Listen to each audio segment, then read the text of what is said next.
Salut à tous, coucher un peu dans l'herbe, ça fait du bien. Euh, Aujourd'hui, j'avais envie de vous faire une vidéo sur les solutions. C'est vrai que la plupart du temps, je pointe ce qui va pas, ce qui est dissonant, les fausses notes sur les gens dans l'inconscient collectif. Et c'est souvent qu'on m'a demandé est-ce qu'il y a des solutions. Les solutions, alors évidemment, ça n'engage que moi, hein, mais oui, ce que je vois, tout au moins dans la soupe énergétique sous-jacente.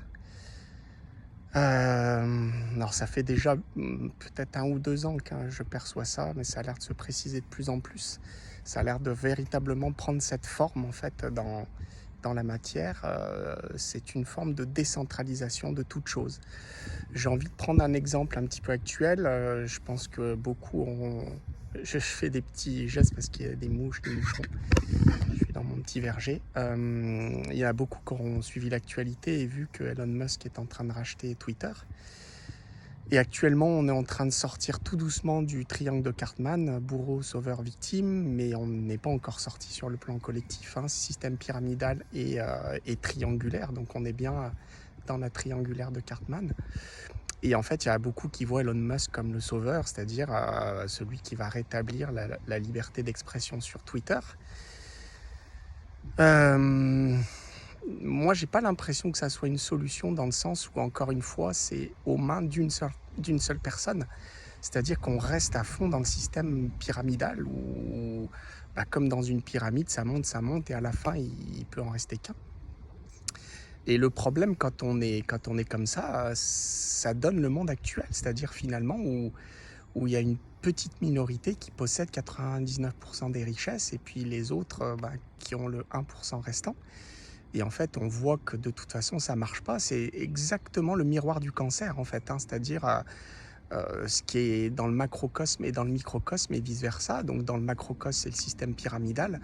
Et dans le microcosme, on vit la même chose, c'est-à-dire le cancer où il y a une cellule qui se met à déconner et qui veut prendre le pas sur toutes les autres. Donc c'est exactement ce qu'on voit dans le système pyramidal avec quelques élites, les GAFAM, donc qui dominent le monde actuellement dans les présidentielles. En fait, les dés étaient pipés. En fait, ça fait longtemps qu'il n'y a plus de démocratie au sens véritable du terme. C'est-à-dire que les présidents ont absolument aucun pouvoir. Enfin, moi, dans ce que je perçois, et ils ne sont que le bras armé d'une petite minorité qui est très peu visible.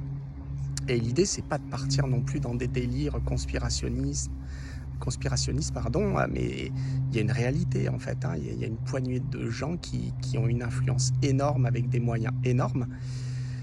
Et le problème, c'est que Elon Musk, ça n'en sort pas. Enfin, c'est la même chose. Donc, j'en viens aux solutions. Les solutions passeront, à mon sens, par une décentralisation totale qui a été rendue possible par une invention d'il y a quelques années qui s'appelle la blockchain, pour ceux qui ne connaissent pas.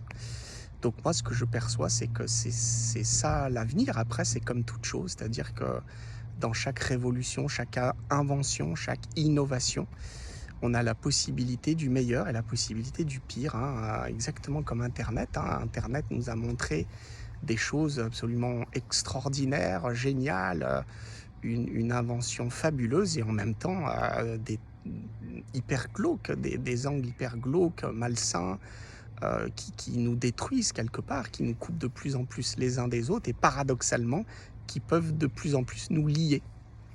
Et je pense que la blockchain, ça va être la même chose. Donc la possibilité en fait de tout décentraliser. Le plus connu c'est la monnaie, les crypto-monnaies, mais à savoir que les crypto-monnaies c'est pas que de la monnaie. C'est plein d'innovations. Enfin, je vous invite pour ceux qui ne connaissent pas encore, à regarder. Donc il y aura des possibilités de décentralisation bancaire, de décentralisation des pouvoirs. Et là, regardez par exemple, on parle beaucoup dans l'avenir de peut-être coupures géantes d'électricité ou d'internet. Effectivement, quand ça appartient à une petite poignée, il suffit d'appuyer sur le bouton et tout le monde se retrouve totalement dépendant de cette petite minorité. Et là où s'il y a une décentralisation qui passerait par à nouveau tout un chacun, c'est plus possible d'avoir un tel pouvoir en fait. Donc ça serait une redistribution, mais de façon, à mon avis, saine. Donc voilà, tout ça pour vous dire que les solutions, à mon avis, passeront par la blockchain et je vous invite à peut-être vous intéresser à tout ça. Il y a des possibilités d'émancipation assez fortes avec tous ces systèmes, des possibilités aussi de pas mal de liberté.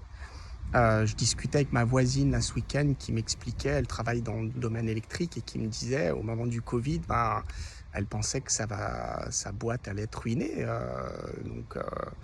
Et en fait, l'ouverture de cette possibilité de communiquer via les réseaux sociaux comme Zoom et tant d'autres choses qui sont devenues à la mode, finalement, c'est devenu une aubaine pour elle avec une redistribution comme si elle avait rebattu les cartes pour repartir sur quelque chose de nouveau. Et je pense que le métavers sera la même chose, c'est-à-dire que il y a quelques années, pour ceux qui avaient déjà un peu anticipé et qui s'étaient mis sur de la distance, en fait, ils se sont retrouvés émancipés, ils se sont retrouvés libres, même en plein Covid. Et je pense que le métaverse va donner, pareil, des choses avec beaucoup d'émancipation, mais ça contiendra le pire du pire et le meilleur. Donc, ça va dépendre des intentions de chacun et peut-être des gouvernements. Voilà, j'espère que ça vous aura éclairé. Donc, il y a peut-être des choses à voir sur tous ces domaines-là pour tous ceux qui n'y sont pas encore. Allez, ciao!